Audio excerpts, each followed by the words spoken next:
하나님의 말씀은 요한복음 1장 14절부터 18절입니다. 다 함께 합독하시겠습니다. 말씀이 육신이 되어 우리 가운데 거하심에 우리가 그의 영광을 보니 아버지의 독생자의 영광이요 은혜와 진리가 충만하더라. 요한이 그에 대하여 증언하여 외쳐 이르되 내가 전에 말하기를 내 뒤에 오시는 이가 나보다 앞선 것은 나보다 먼저 계심이라 한 것이 이 사람을 가리킴이라 하니라. 우리가 다 그의 충만한 데서 받으니 은혜 위에 은혜로라.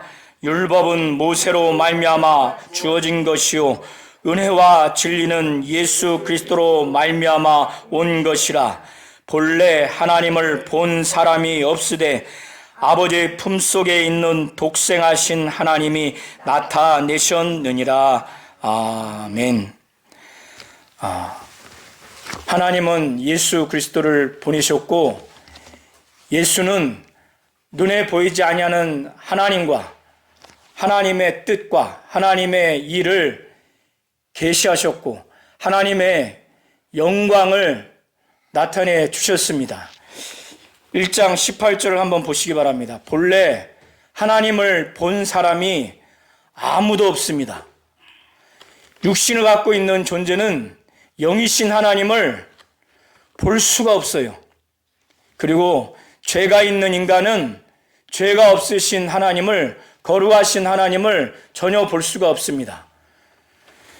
그런데 그 눈으로 볼 수 없는 그 하나님을 아버지 품속에 독생하신 하나님, 바로 예수께서 나타내셨다는 거예요. 아버지 품속에 독생하셨다고 하는 것은 사람의 그 부모, 어머니의 품에 있다고 하는 사실을 말하는 것이 아니라 그만큼 아버지와 아들은 친밀하고 가깝다는 그런 표현입니다. 그래서 본래 하나님을 본 사람이 없지만 볼 수도 없고 본 사람도 없어요. 또 앞으로도 마찬가지입니다.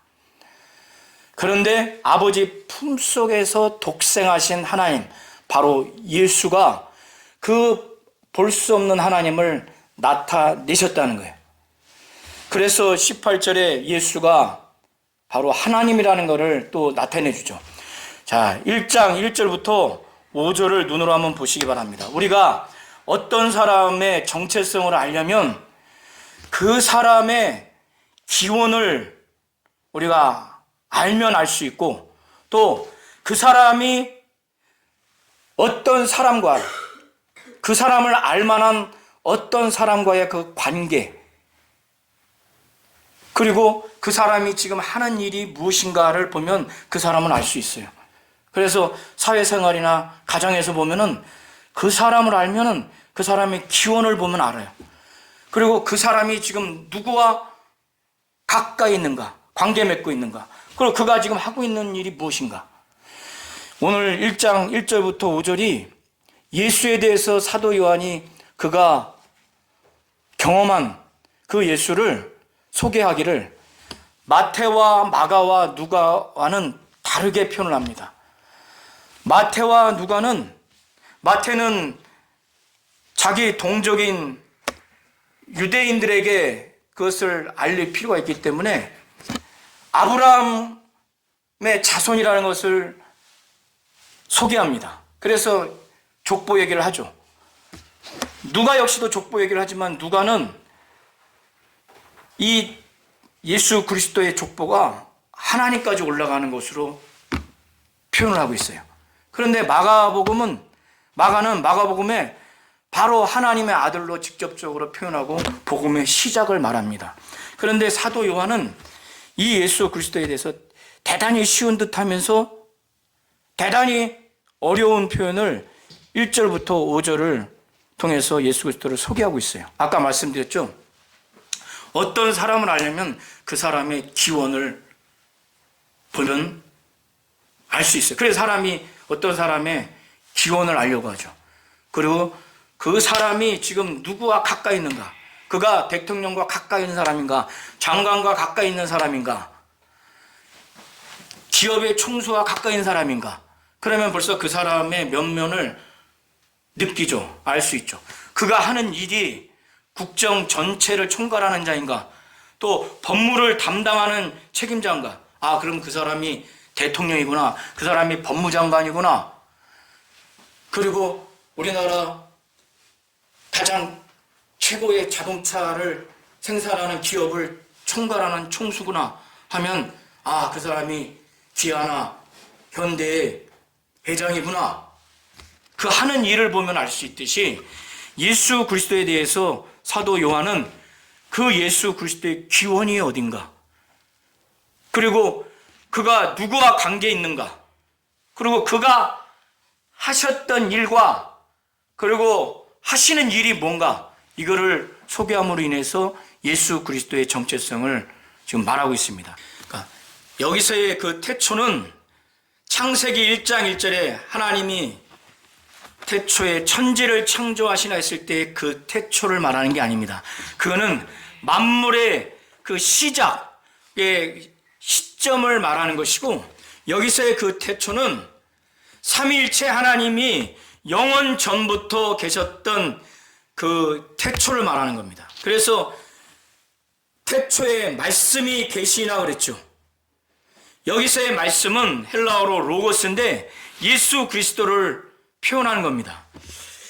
학자들마다 이 당시에 헬라어로 로고스라고 왜 예수를 표현했는가, 이거에 대해서는 학자마다 의견이 분분합니다. 그런데 이 사도 요한은 인격체로서 로고스라고 표현을 하는데 우리말로 번역하기를 말씀으로 표현을 한 겁니다. 여기서의 이 말씀은 선생님의 말씀이나 또 어른의 말씀에 그 말을 존중하는 뜻에서의 말씀을 말하는 것이 아니고 하나님의 입으로 나오는 명령으로서의 말씀을 말하는 게 아닙니다. 인격적인 존재로서 말씀을 말하는 건데 그거를 바로 예수 그리스도를 말하는 거예요. 그러니까 왜 이렇게 표현했는가는 당시의 어떤 시대의 어떤 문화 또 어떤 관습의 배경이 있는데 학자마다 좀 의견이 달라요. 그러나 우리가 좀 알아야 할 것은 우리나라 말로는 예수를 인격적인 존재로서 말씀이라고 표현을 했고 헬라어로는 로고스로 표현했습니다. 그래서 이 말씀이 태초에 계셨다는 거예요. 여기서의 태초는 아까 말씀드린 것처럼 만물의 시작의 태초가 아니라 그때 계셨다면은 예수는 하나님이 아니에요. 왜? 그때부터 계셨다면은 그도 피조됐다는 것인데 여기서의 태초는 삼위일체 하나님, 바로 신이 신적 존재가 계신 그 시작점, 물론 하나님은 시작 이전 영원 전부터 계셨기 때문에 그 시작점을 말할 수 없지만은 창조주로서 또 하나님으로서 언제부터 계셨는가를 인간의 이성으로 호소하기 위해서, 이해시키기 위해서 표현하기를 태초에 말씀이 계시니라 이렇게 표현한 겁니다. 그리고 이 말씀이 1절 중반부를 보시기 바랍니다. 말씀이 하나님과 함께 계셨다는 거예요. 함께. 그렇기 때문에 이 말씀은 하나님이라는 거예요. 사도 요한은 1절을 통해서 뭘 말하려고 하냐면 이 예수가 하나님이라는 걸 말하고 있어요. 하나님이 되기 위해서는 영원 전부터 계셔야 되고 하나님 아버지와 함께 있어야 된다는 거예요. 영원 전부터 계셔야 하고 하나님 아버지와 함께 계셔야 그게 바로 말씀이신 하나님이 되는 겁니다. 이해하시겠죠? 그래서 1장 1절이 보세요. 태초에 태초에 말씀이 계시니라. 이 말씀이 하나님과 함께 계셨다. 그러니 계셨으니 이 말씀은 곧 하나님이라 이렇게 표현합니다. 사도 요한이 1절에서 말하는 것은 예수가 하나님이라고 말하는 거예요. 그래서 누구도 영원 전부터 있지 않았다면, 그리고 하나님과 함께 존재하고 있지 않았다면 그는 하나님이 아닌 거예요. 그래서 이 땅의 이단의 교주가 하나님이 될 수 없는 것은 영원전부터 있지 않았고, 그리고 하나님과 함께하지 않았기 때문에 하나님이 될 수 없는 겁니다. 우리 성도님들이 이걸 잘 아셔야 돼요. 그리고 2절에 이 땅에 법무를 총괄하는 자를 보면은 그가 법무장관이구나 우리가 알 수 있듯이, 또 전군을 총괄하는 자를 우리가 일을 하는 자를 보면 이게 국방부 장관이구나 알 수 있듯이, 대한민국 전체를 총괄하고 통치하는 일을 하는 자를 보면 이가 대통령이구나 그 정체성을 알 수 있듯이, 사도 요한은 3절에 이 예수 그리스도가 무슨 일을 하셨는가, 그래서 3절에 만물이 그로 말미암아 지은 바 되었으니 지은 것이 하나도 그가 없이는 된 것이 없다는 거예요. 만물을 창조한 자가 아니면 그는 창조주가 아니라는 거예요. 그런데 우리 성도님들이 잘 아셔야 돼요. 하나님 아버지는 절대적으로 창조주예요. 그러면 여기를 보세요. 하나님 아버지는 누구로 말미암아 이 천지 만물을 창조했느냐? 바로 예수 그리스도를 통해서 천지 만물을 창조한 거예요. 그래서 지은 것이 그가 없이는 된 것이 하나도 없다고 3절에 말합니다. 자, 예수가 하나님일 수밖에 없는 것은 영원 전부터 계셨고, 그리고 하나님과 함께 계셨고, 그러기에 하나님이시고, 두 번째는 그가 하시는 그 일이 하나님이 할 수밖에 없는 만물을 창조하는 일, 이것을 자기로 말미암아 창조를 했어요. 그래서 그는 하나님이신 거예요.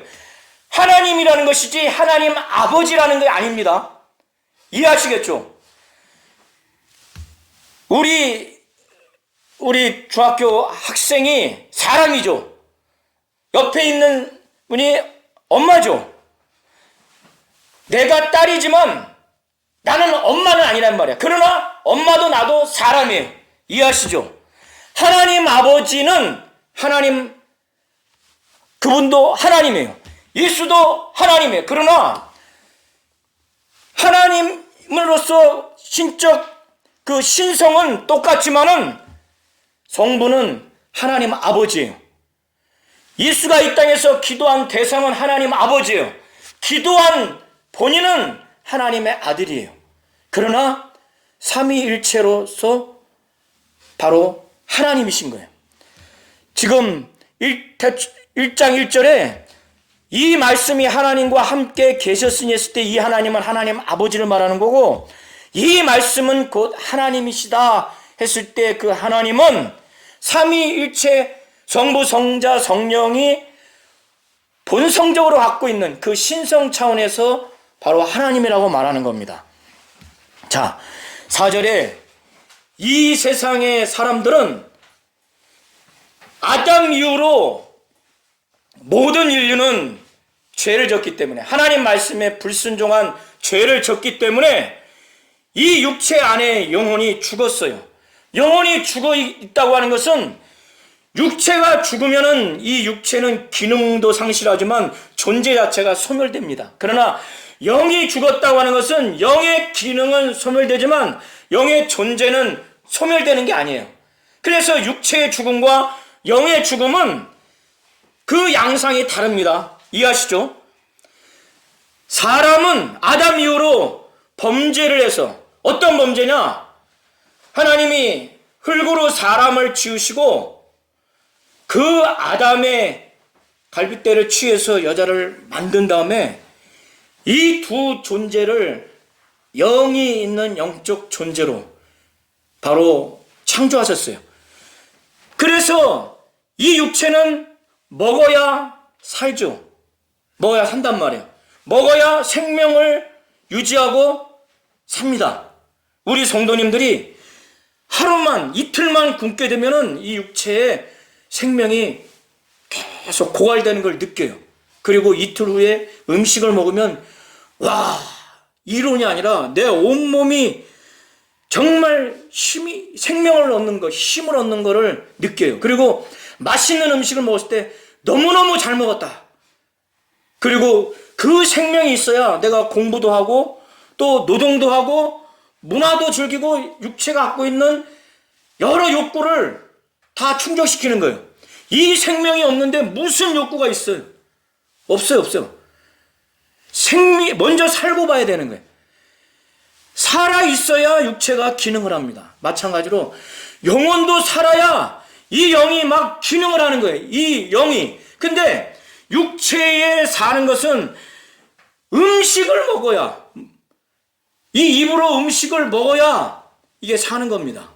그런데 영이 사는 건 뭐냐면 예수께서 말씀하신 것처럼 사람이 떡으로만 사는 것이 아니라 하나님의 입으로 나오는 모든 말씀으로 산다고 표현한 것처럼 하나님의 말씀으로 영이 살아야 돼요. 그래, 육체의 음식은 물이든 음료수든 고기든 이 입으로 집어넣어서 이거를 잘게 씹어서 넘기면 되는 건데, 이 영은 하나님의 말씀을, 성경 말씀을 이렇게 입으로 먹는 게 아니란 말이에요. 어떻게 이걸 먹느냐? 그것은 바로 우리의 이성을 통해서 듣고 우리가 순종했을 때 우리의 영이 사는 거예요. 이해하시겠죠? 우리 영이 하나님의 말씀으로 산다고 하는 것은 영이 육체처럼 입이 있어가지고 그걸로 집어넣어서 먹는 게 아니라 말씀을 듣고 순종하는 거예요. 순종해야 사는 겁니다. 이 땅에서도 법을 순종하는 자는 바로 자유롭게 살 수가 있어요. 그러나 그 법을 어겨버리면 그만큼 육신의 자유를 박탈당하고 심지어는 생명까지 박탈당하는 겁니다. 영은 바로 하나님의 말씀으로 사는 거, 하나님의 말씀에 순종해서 사는 거예요. 그런데 아담 이후로 모든 인간이 하나님 말씀에 불순종해서 그것이 죄가 들어왔어요. 이 땅에서도 법에 불순종하게 되면은 그게 바로 죄예요. 하나님 앞에 원죄라고 하는 것은 하나님 말씀에 불순종하는 게 바로 죄입니다. 그래서 이 영혼은 이제 죽게 된 거예요. 하나님 말씀에 불순종하니까 죽게 됐는데, 영이 죽으면은 영의 기능을 못 합니다. 육체가 만약에 죽게 되면 육체의 기능을 못 해요. 죽은 자가 지적인 욕구가 없어요. 성적인 욕구가 없고, 자고 싶은 욕구도 없고, 쉬고 싶은 욕구도 없어요. 문화를 즐기고 싶은 그런 욕구도 없습니다. 이성이 지나가도 아무런 욕구가 없어요. 그런 것처럼 영원히 살고 싶은 그 욕구를 기본으로 해서 하나님을 찬양하고, 하나님을 경배하고, 하나님 나라를 사모하고, 하나님의 말씀을 사모하고, 하나님의 말씀을 계속 듣고 순종하고 싶은 그 욕구, 하나님 뜻대로 살고 싶은 욕구, 하나님을 찬송하고 하나님을 경배하고 싶은 욕구, 이런 것들이 아담 이후로 싹 없어진 거예요. 그러니까 예수 안에는 100% 가감하지 않는 생명이 있습니다. 하나님의 영원한 생명. 그러니까 죽은 영혼이 있는 인간에게 자신이 지금 영혼이 죽어 있다는 것, 그리고 그 죽음이 왜 왔는가, 죄 때문에 그렇게 됐다고 하는 것을 보여주기 위해서, 깨우쳐주기 위해서, 그리고 육체의 삶만을 살아가는 이 영이 죽은 인간들이 영원한 삶을 살고자 하는 욕구도 없고, 그런 영원한 삶을 설계하지도 못하면서 계속 매일같이 매주같이 평생을 고생하면서 살아가는, 이 어두운 삶을 살아가는 이들에게 이거를 가르쳐주고, 참 인생이 어떤 인생인가를, 그 길을 보여주기 위해서 자기 안에 생명이 있는 예수가 사람들에게 이거를 비춰준 겁니다. 그래서 사도 요한은 그걸 깨닫고 예수 안에는 생명이 있었으니 이 생명이 사람들에게 빛이라는 거예요. 그러니까 영이 죽은 자들에게 자기 안에 있는 하나님의 생명, 영원한 생명으로 살 수 있도록 너희들의 영이 죽어 있다. 무엇 때문에 죽어 있는가?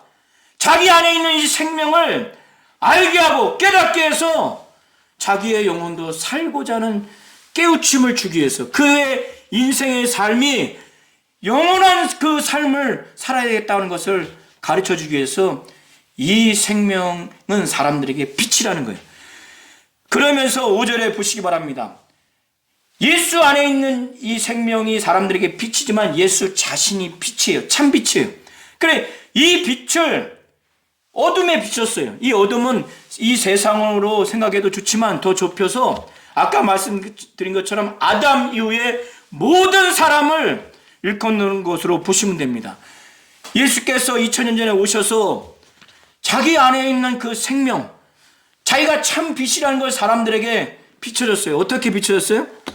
그의 말씀으로, 그의 이적과 능력으로, 그의 공생의 삶을 통해서 십자가에 못 박혀 피 흘려 죽으시고 그 앞에서 승천하신 그의 모든 공적 삶을 통해서 자기가 참 빛이라고 하는 것을 이 세상 사람들에게 보여줘서 비춰졌는데 어둠이 그걸 깨닫지 못했어요. 이 세상 사람들이 깨닫지 못합니다.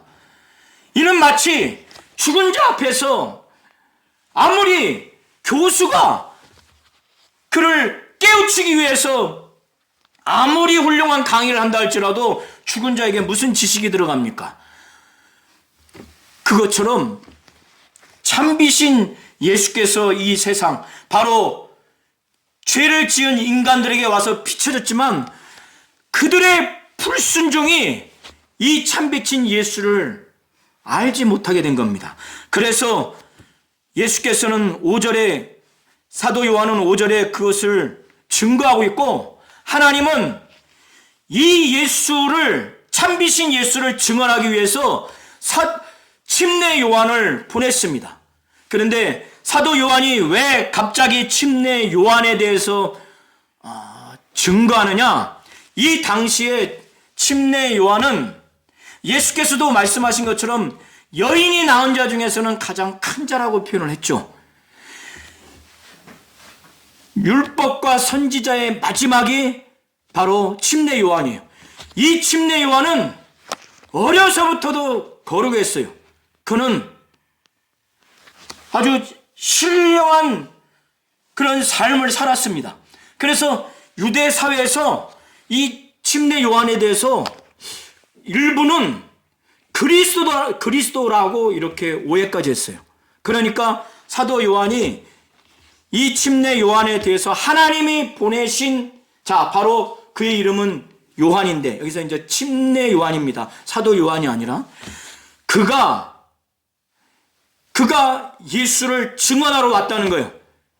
그래서 자기로 말미암아 모든 사람이 예수가 하나님이고 하나님의 아들 메시아요 그리스도라고 하는 것을 믿게 하도록, 그는 이 빛에 대해서 증언하러 온 것이지 이 빛이 아니라고 지금 사도 요한이 분명히 7절과 8절을 통해서 표현합니다.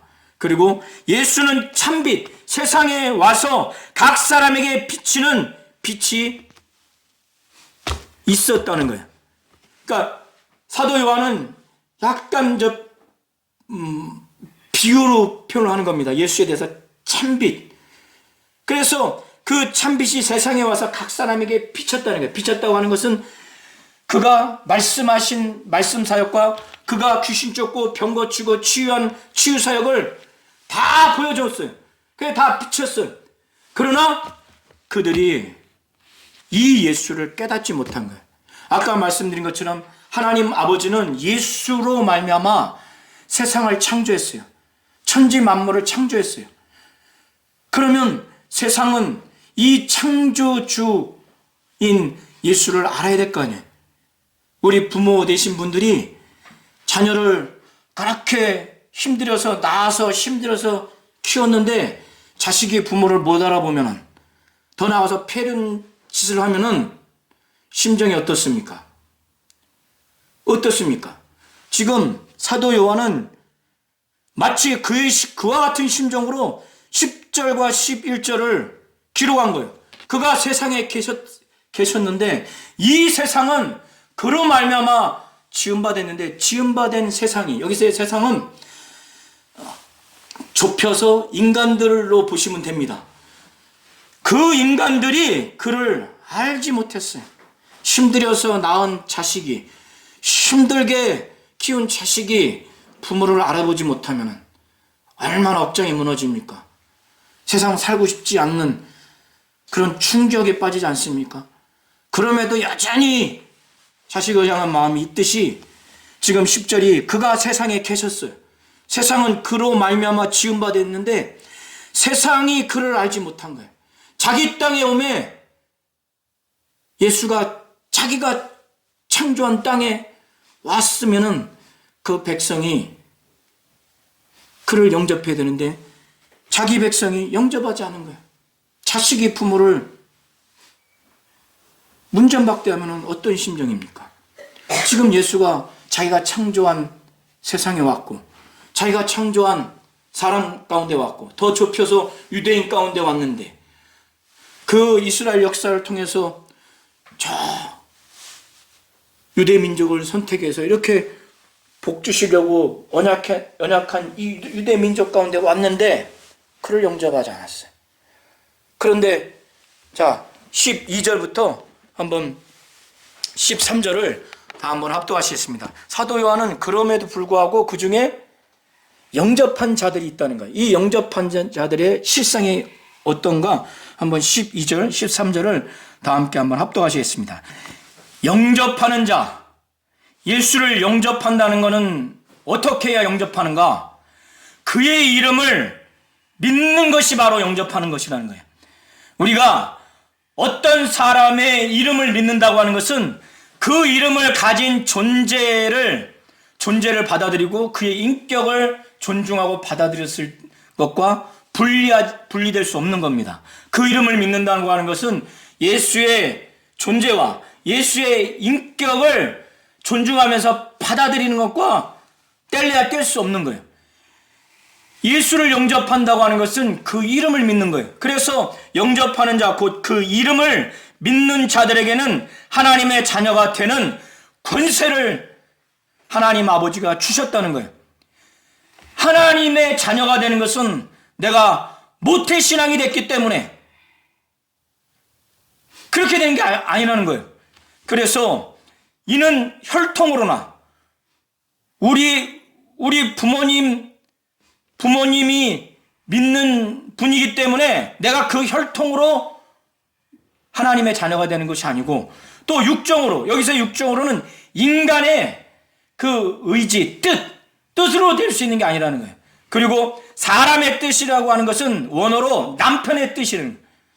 남편이 작정해서 아내와 잠을 잔 후에 하나님의 자녀가 되는 것이 아니라 하나님께로부터 하나님이 진정으로 예수의 존재와 예수의 인격을 정말 믿고 그 이름을 바로 믿는 자들이 예수를 영접하는 자다라고 인정하셔서 하나님의 자녀가 되는 권세를 준다는 거예요. 자, 14절부터 18절을 한번 또 눈으로 보시기 바랍니다. 사도 요한은 그가 인생을 오래 살면서 그가 예수 그리스도의 말씀 사역과 그의 치유 사역, 그의 공생의 전체를 보고 그가 예수를 보니 이 말씀이 육신이 되어 오신 이 예수, 이게 이성으로는 어려울 거예요. 이성으로는 어려울 겁니다. 말씀이 어떻게 육신이 되지? 그러니까 이게 성령이 아니면은 이게 이런 현상을 이해하거나 믿기가 어려울 거예요. 이 말씀이 육신이 되어 우리 가운데 거하심에 사도 요한과 그 공동체들 가운데 또 유대인 가운데 이렇게 그가 거하시면서 살아가는 인생 전체를 보니까 바로 사도 요한은 우리가 그의 영광을 봤다는 거예요. 예수를 통해서 그의 영광을 봤는데 그게 바로 아버지의 독생자의 영광이라는 거예요. 여기서의 아버지의 독생자의 영광, 예수에게는 영광이 있는데 이 영광이 당연히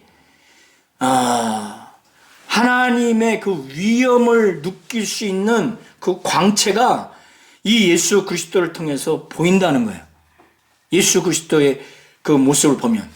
그래서 예수를 보니까 다른 어떤 그 영적 지도자들과 비교할 수 없는 그 영광이 있다는 거예요. 그 영광이 뭐냐면 사도 요한도 느낄 수 있는, 그 볼 수 있는 아버지의 그 독생자의 영광이라는 거예요. 그 아버지의 독생자의 영광. 이게 정말 중요한 겁니다. 하나님과 품속에서 독생하신 하나님이 아니면, 하나님과 영원 전부터 함께한 자가 아니라면 이런 하나님의 위엄이 느껴지는, 그 위엄이 보여지는 그 아버지의 독생자의 영광이 나타나지가 않습니다. 자, 그 다음에 15절에 보면 요한이 그에 대해서 증언하면서 막 외쳤어요. 이 외친 요점이 뭔가 눈으로 한번 요점이 뭐 때문에 외쳤나? 그가 지금 여기서의 그 요한은 사도 요한이 아니라 침례 요한입니다. 침례 요한이 외친 게 뭐냐면 그는 나보다 먼저 있던 존재라는 거예요. 육신적인 그 계보로는 침례 요한과 예수는 친척입니다. 근데 6개월 먼저 태어난 게 침례 요한이에요. 그런데 그러니까 자기 친척 동생인 거예요. 예수가. 그런데 이 침례 요한이 표현하기를 나보다 앞선 것은, 여기서의 나보다 앞섰다고 말하는 것은 나보다 뛰어나다고 말하는 거예요. 그러니까 피조물이 창조주에 대해서 느끼고 지금 말하는 거예요. 나보다 앞선 것은, 나보다 뛰어난 것은 바로 그가 나보다 먼저 계심이라. 그 침례 요한이 이것 때문에 외쳐서 증언한 거예요. 자, 15절 보세요. 요한이 그에 대하여 증언하여 외쳐 이르되, 왜 외쳤는가? 내가 전에 말하기를 내 뒤에 오시는 바로 예수가 나보다 앞선 것은, 나보다 뛰어난 것은, 피조물이 창조주에 대해서 당연히 지금 말하는 거예요. 앞선 것은 나보다 먼저 계심이라. 이게 육신적인 그 태생을 두고 말하는 게 아니라 영원 전 태초에 말씀이 계시니라 라고 하는 그 영원 전부터 계셨다고 하는 것을 침례 요한이 말하는 겁니다. 왜 나보다 앞서다고 말하냐? 나보다 먼저 계셨기 때문에. 나보다 먼저 계심이라 한 것이 이 사람을 가리킵니다. 자, 14절에 말씀이 육신이 되어 우리 가운데 거하심에 우리가 그 영광을 보니 아버지의 독생자의 영광이요 은혜와 진리가 충만하다라고 그랬죠. 예수를 보니까 예수의 영광이 보이는데 하나님 아버지의 독생자의 영광이라는 거예요. 그런데 그 예수를 보니까 하나님이 인간들에게 주실 그 은혜가 충만하다는 거예요. 하나님이 예수를 통해서 인간들에게 주고자 하는 그 진리가 충만하다는 거예요.